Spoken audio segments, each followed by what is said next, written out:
तो जो लोग भारतीय जनता पार्टी पर वोट चोरी का आरोप लगाते हैं, अंतः चुनाव उनके गाल पर एक बहुत बड़ा और झन्नाटेदार तमाचा है। कहाँ थी कांग्रेस और कहाँ पहुंच गई। और अभी तो उनके जो 6 विधायक किसी तरह से बिहार में जीत के आ गए हैं, मैंने सुना है वो सब कांग्रेस छोड़ करके जनता दल यू में जाने वाले हैं। तो अशोक गहलोत जी को मैं सलाह दूंगा, राजस्थान छोड़ जाएं, बिहार चले जाएं और जा करके अपने 6 विधायकों को बांध करके, जैसे वो इसके पहले जब उनकी सरकार थी तो अपने विधायकों को बांधा करते थे ना, जब सचिन पायलट उनके साथ खेल खेलते थे। तो जाएं बिहार से अपने विधायक बचा ले आए।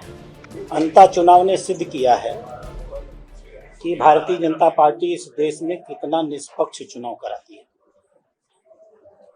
दिल्ली में भी हमारी सरकार है,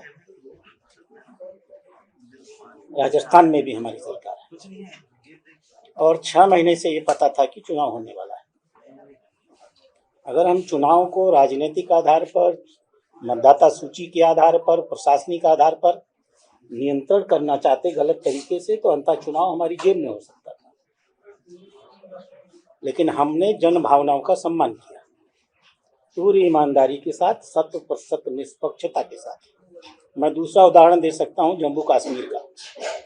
श्रीनगर की अधिकांश सीटें हमारे हैं, लेकिन 70% चुनाव हुआ है, अंत में 81% मतदान हुआ है। तो जो लोग भारतीय जनता पार्टी पर वोट चोरी का आरोप लगाते हैं, अंतः चुनाव उनके गाल पर एक बहुत बड़ा और झन्नाटेदार तमाचा है।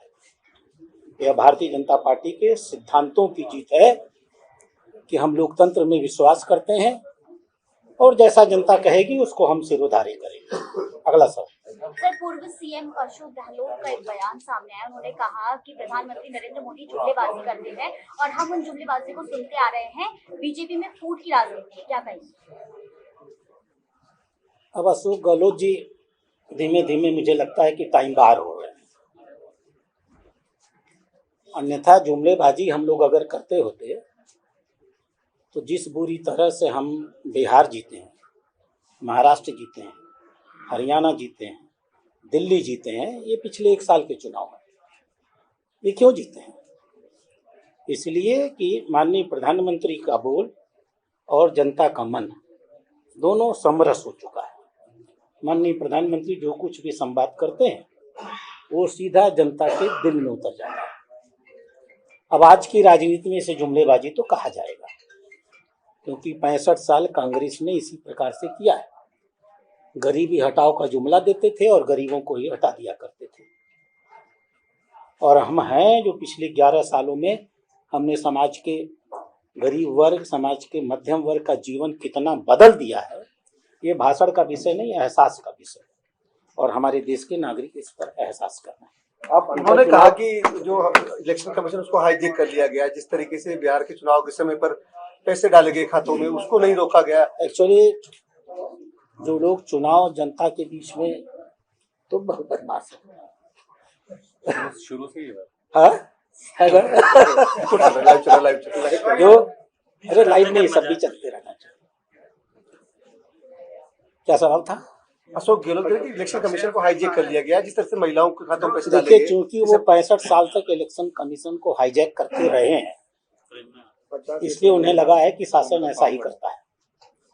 उनको इतनी बार 3 बार मुख्यमंत्री रहे हैं शायद ना, फिर भी उन्हें एहसास नहीं है कि चुनाव कमीशन एक ऐसा तंत्र है जिसके पास अपनी कोई सेना होती ही नहीं।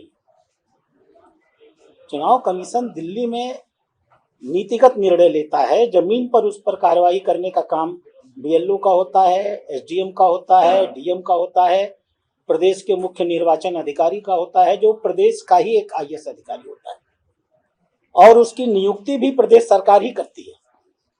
प्रदेश सरकार माने मुख्यमंत्री करती है। अगर चुनाव आयोग एसआईआर करा रहा है तो ऐसा नहीं है कि चुनाव आयोग ने पूरे देश में अपने दिल्ली के तंत्र से ढेर सारे अधिकारियों को भेज दिया है। चुनाव आयोग एसआईआर उस प्रदेश के प्रशासनिक तंत्र के माध्यम से कराता है जो उस प्रदेश के मुख्यमंत्री के नियंत्रण में रहता है। इसलिए यह कहना कि चुनाव आयोग तानाशाही कर रहा है, उसके पास तंत्र ही नहीं, दांत ही नहीं है उसके पास। जिस व्यक्ति के पास दांत ही नहीं, वो चबाएगा क्या? सारे कर्मचारी राज्य सरकार के होते हैं और मुख्य सचिव और मुख्यमंत्री के नियंत्रण में होते हैं। इसलिए केंद्रीय चुनाव आयोग अगर चाहे तो भी किसी भी प्रांत के चुनाव मत पट्टिका में निश्चित रूप से कोई प्रभाव डाल ही नहीं सकता है, यह असंभव है। अब जिस प्रांत में हो रहा है उसके बीएलओज, उनके डीएम्स, एसडीएम्स, अगर सरकार को लगता है कि वो उनके नहीं हैं, उनके विरोधी हैं, तो ये उनकी अपनी समस्या है। इसलिए मैं आग्रह करूंगा कि ये जो प्रक्रिया है एसआईआर की, उसको पढ़ ले। इतनी पारदर्शी प्रक्रिया है और कहीं भी केंद्रीय चुनाव आयोग के हस्तक्षेप का विषय नहीं है। मतदाता सूची कौन फाइनल करता है बूथ पर? बीएलओ। उसको मान्यता जिले के स्तर पे कौन देता है? जिला चुनाव अधिकारी। वो आपके प्रदेश का आईएएस अधिकारी होता है। अगर आप अपील करते हैं तो कहां जाते हैं? मुख्य चुनाव अधिकारी अपने प्रांत के। वो किसका अधिकारी होता है? आपके प्रांत का आईएएस अधिकारी होता है। आपकी टीम, आपका आईएएस, आपका जिला चुनाव अधिकारी, आपका मुख्य चुनाव अधिकारी आपने दिए हैं केंद्रीय चुनाव आयोग को काम करने के लिए, और आप ही आरोप लगाते हैं कि आप ही के लोग गलत काम कर रहे हैं। इसका मतलब क्या है? तो यह एक राजनीतिक स्टंट है और जनता इस स्टंट को अच्छी तरह जानती है। भले वो लोग वो भी जानते हैं, लेकिन कुछ कहना है इसलिए कहते हैं। हार का कोई तो कारण बनाना है ना, तो इसलिए वो दूसरों को जिम्मेदार ठहरा देते हैं। एक एक कर कि प्रधानमंत्री नरेंद्र मोदी कांग्रेस में जो फूट का सपना देख रहे हैं वो कभी सच नहीं होगा, जबकि फूट तो भाजपा और आरएसएस में है, इसलिए राष्ट्रीय अध्यक्ष अब तक नहीं घोषित हो पाया। अब देखिए कहां थी कांग्रेस और कहां पहुंच गई। बिना फूट के तो पहुंची नहीं। और अभी तो उनके जो 6 विधायक किसी तरह से बिहार में जीत के आ गए हैं। मैंने सुना है, मैं भाजपा की बात नहीं कर रहा हूं, मैंने सुना है वो सब कांग्रेस छोड़ करके जनता दल यू में जाने वाले हैं। तो अशोक गहलोत जी को मैं सलाह दूंगा, राजस्थान छोड़ जाएं, बिहार चले जाएं और जा करके अपने 6 विधायकों को बांध करके, जैसे वो इसके पहले जब उनकी सरकार थी तो अपने विधायकों को बांधा करते थे ना, जब सचिन पायलट उनके साथ खेल खेलते थे, तो जाएं बिहार से अपने विधायक बचा ले आए।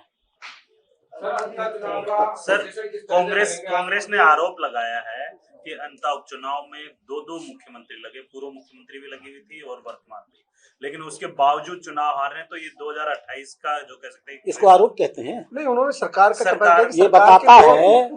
ये बताता है कि हमारे संगठन में कितनी एकता है। यह बताता है कि हमारे सारे राजनेता एक मत होकर के पूरी ताकत से भाजपा के विचारों और सिद्धांतों के अनुरूप काम कर रहे हैं।